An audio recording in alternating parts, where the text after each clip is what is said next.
सुधा में लगे छी और बहन के नाम रहिया बहन बन सुटते से अब हमारे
पृथ्वी में हमरा पूछ रही है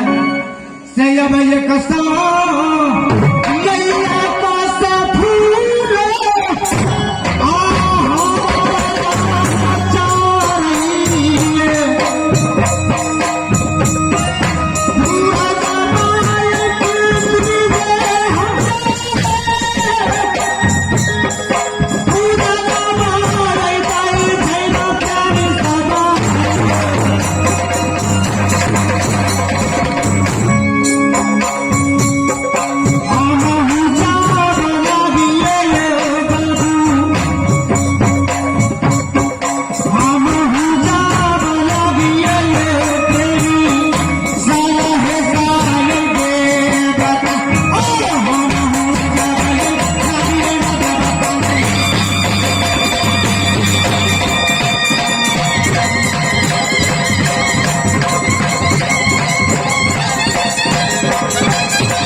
हाँ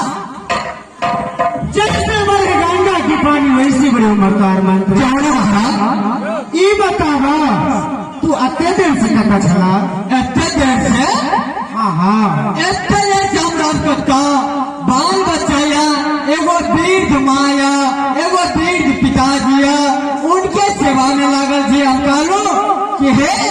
सुना कि हम जा रहे राजा साहब जा रहा है उनका सेवा में उनका महल में उनका महल में ड्यूटी करे छी उनका महल से हम जिये छी बाल बच्चा के मुंह के चलैया ई कौन भाषा भेल मंत्री जे कि बाल बच्चा के पेट में चलिया नहीं कहलो कि बाल बच्चा के खुराकी दाना पानी जोड़ का बाल बच्चा के मुंह पे चलेगा अच्छा ये बतावा अत्ते देर से तोरा आवाज मार रहा छी लेकिन तबो तक तोरा ध्यान नहीं आवेगा अपने सरकार कि अपने राज दरबार में हम पीछे पीछे लग रहा छे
हर आशा तब तक तू आई मैं सौदा में टिप्टी बजावा ठीक है तब तक हम जा रहे छी अपना इंद्रासन में आराम करे के लिए क्यों नहीं राशा